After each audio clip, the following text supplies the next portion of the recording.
We have to cancel tomorrow. Courtney is devastated about the Sephora deal falling through. We need to hold space for her grief right now. Please understand. That was the text my mother sent me at 11:51 p.m. Less than 24 hours before my 18th birthday party. A party I had paid for myself. I didn't cry, I didn't argue. I just stood by the window and watched the catering van which I had booked 6 months ago pull out of the driveway. That was the moment the daughter they knew died. And the architect of their destruction was born. Before we get into the fallout, drop a comment and let me know where you're listening from. Have you ever had a big moment stolen by someone else's drama? I'd love to hear your story. To understand why I burned it all down, you have to understand the architecture of my family. We lived in Buckhead, Atlanta, in a house that looked like a wedding cake and felt like a museum. My parents, Jeffrey and Cynthia, didn't raise children, they curated assets. My sister Courtney, 26, was the show pony. She was an influencer with bot followers and a personality that required high-speed internet to function. I was Morgan, I was 20, and I was the shadow manager. I didn't just live there. I ran the operation. Since I was 14, I was the one who balanced the household budget because my father couldn't figure out Excel. I was the one who ghostwrote Courtney's college admission essays because she couldn't spell empathy without spell check. I managed my mother's social calendar, my father's medication schedule, and the damage control every time Courtney tweeted something offensive. The pay gap was laughable. Courtney received a monthly allowance of $6,500 to maintain her image. I received zero. I worked nights as a virtual assistant just to pay for my AP textbooks. When I asked for help with tuition, my father told me that struggle builds character. When Courtney wanted imported Italian furniture for her bedroom renovation, $18,000 worth, my mother called it an investment in her personal brand. You might wonder why I stayed. Why I cleaned up their messes for 2 decades without screaming. For a long time, I thought I was just being a good daughter. But looking back, I realize it wasn't loyalty. It was survival. It is what psychologists call the fawn response. When you are raised in a house where love is conditional, you learn that your only value is your utility. I believed that if I just worked hard enough, if I just fixed enough problems, if I just made myself indispensable, they would finally see me. I thought my labor was the rent I had to pay just to exist in their world. I was bound by an invisible chain, convinced that leaving them would mean I was nothing. I didn't realize that I wasn't the one who needed them.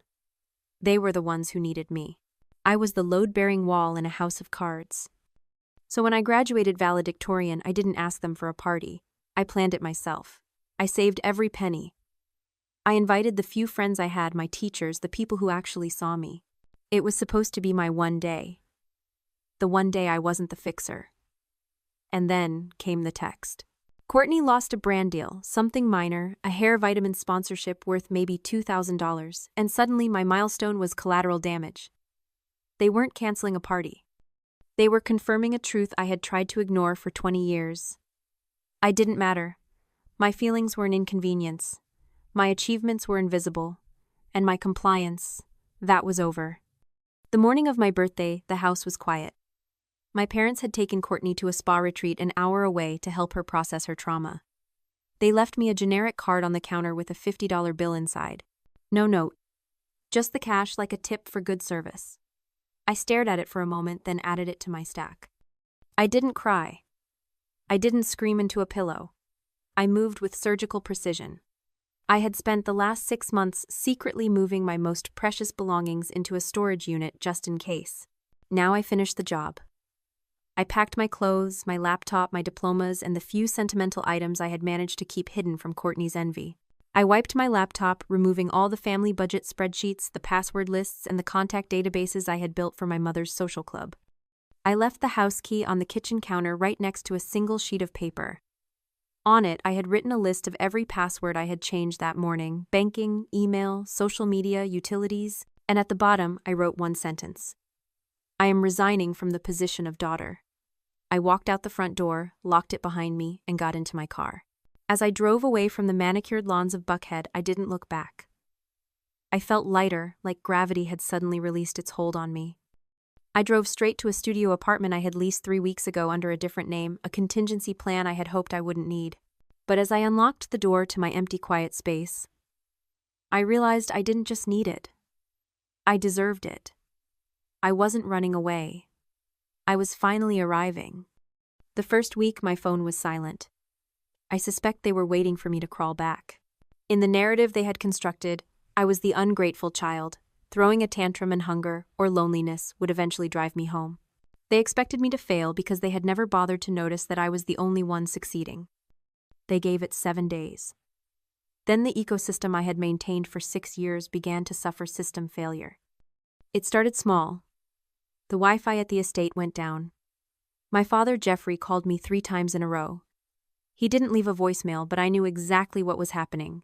He didn't know the password. He didn't know the provider. He didn't know that I negotiated the contract every year to keep the high-speed fiber optic running for Courtney's live streams. I didn't answer. 2 days later, the cracks widened. Courtney missed a flight to Tulum for a brand trip. For years, I had been her personal travel agent, tracking her itinerary, checking her in, and arranging the Uber Black to the airport. This time she showed up at the wrong terminal 3 hours late because she couldn't read a 24-hour clock. She left me a voicemail that was 90% screaming and 10% threats to sue me for sabotage. She didn't seem to realize that doing nothing isn't sabotage. It's just reality. Then came the heavy hit.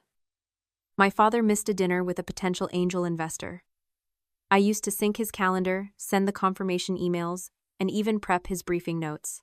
Without me, the calendar alert didn't go off. He was sitting in his study drinking scotch, while a man worth $40 million waited at a steakhouse downtown. The voicemails shifted tone. They went from annoyed to frantic to vicious. "You are being selfish," my mother hissed into the phone. "This house is falling apart and you are playing games. Come home and fix this." They didn't miss me. They missed the service. They missed the infrastructure. Watching them spiral from the quiet safety of my studio apartment, I realized something profound about the nature of their lifestyle. I used to think they were powerful. I used to be intimidated by their wealth, their status, the way they walked into a room and commanded attention. But I realized that what I was looking at wasn't power. It was the illusion of power of the empty wallet. In sociology, there is a distinction between being wealthy and performing wealth. My parents were performers. Their status was a cognitive dissonance, a gap between their reality and their self-image that could only be bridged by constant, exhausting maintenance. They didn't own their position in society, they rented it. And the rent was paid in debt, in favors, and in my invisible labor. Their entire lives were a stage set. From the front, it looked like a marble palace. But I was the one backstage holding up the plywood props and taping together the wiring. When you remove the stage manager, the audience finally sees that the castle is made of cardboard. They weren't collapsing because of bad luck. They were collapsing because without someone to constantly curate their reality, the truth of their incompetence was impossible to ignore. They were functionally bankrupt, not just financially, but competently. And for the first time, I wasn't rushing to the stage to tape it back together. I was sitting in the audience watching the show. It took 12 months for the silence to solidify into a wall. In that year, I didn't just survive. I accelerated.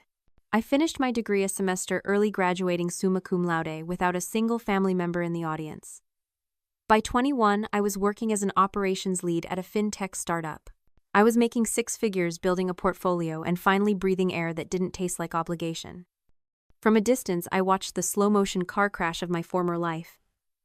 The rumors in Buckhead were delicious. Courtney had been blacklisted by 3 major talent agencies for chronic unprofessionalism, which is industry speak for showing up late and hungover. My parents were quietly liquidating assets. First the vacation home in Highlands, then the vintage Porsche. They were selling off the props to keep the stage lights on.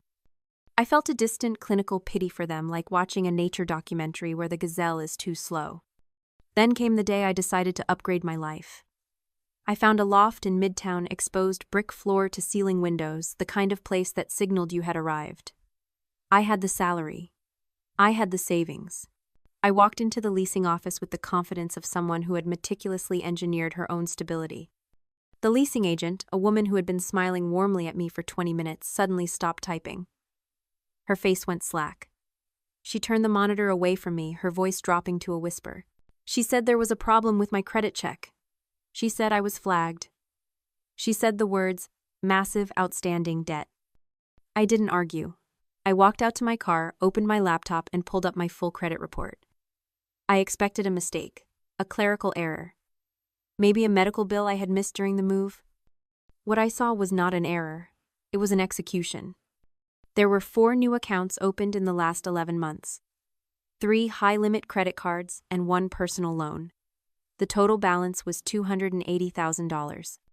I sat there in the parking lot, the air conditioning humming, and I scrolled through the transaction history. It was a map of Courtney's life.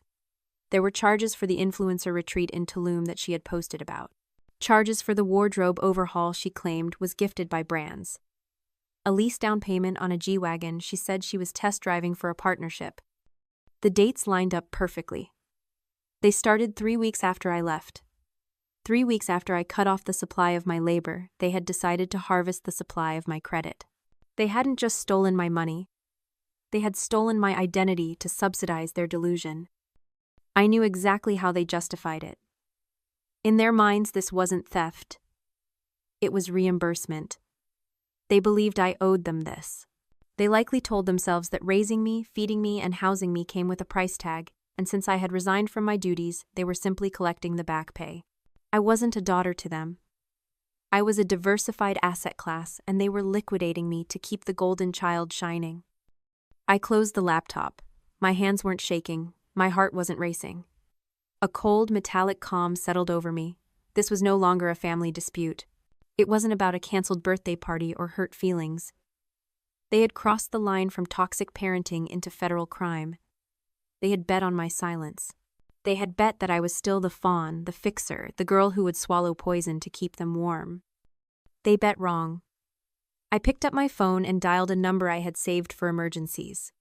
I didn't call my mother. I didn't call my father. I called a forensic accountant. I hired a lawyer, a woman named Helen, who specialized in family fraud. She was expensive, but I wasn't paying with my parents' money. I was paying with my own. The process was surgical. We compiled the evidence, the credit reports, the unauthorized signatures, the timeline of my departure versus the account openings. Helen drafted the lawsuit. It wasn't just a cease and desist. It was a formal complaint filed in civil court for identity theft, fraud, and emotional distress. We didn't send a warning text. We served them. A process server walked up to the front door of the Buckhead estate on a Tuesday morning, just as my father was leaving for the office. I wasn't there to see it, but I can imagine the scene. The confusion. The denial. The realization that the invisible daughter had just become the most visible threat in their lives. The fallout was immediate and nuclear. My phone exploded, but I didn't answer. I let it ring. I let the voicemails pile up. "Morgan, this is insane," my mother sobbed into the recording. "We were just borrowing it. It's family money. You can't sue your own parents." But I could. And I did. Because the lawsuit was public record, it didn't stay quiet. In Buckhead, gossip travels faster than light. The news that the prominent Jeffrey and Cynthia were being sued by their own daughter for nearly $300,000 in fraud hit the country club circuit like a bomb. Investors pulled out of my father's business, citing instability. The social invitations dried up. They were radioactive. The empire didn't just crumble, it disintegrated. 2 weeks later, my intercom buzzed. The doorman told me my parents were downstairs. I told him to let them up. They looked like ghosts. My father, usually so impeccably dressed, wore a suit that looked like he had slept in it. My mother's face was swollen from crying. They stood in my loft, surrounded by the evidence of my independent success, and they looked small. "Please," my father said, his voice cracking. "Please, drop the lawsuit. We'll lose everything. I could go to jail." I looked at them, really looked at them for the first time in years. I expected to feel anger. I expected to feel triumph. I had imagined this moment 1,000 times, the moment they would come crawling back, begging for mercy. But standing there watching them weep in my living room, I didn't feel triumphant. I felt nothing. It wasn't hate. It wasn't love.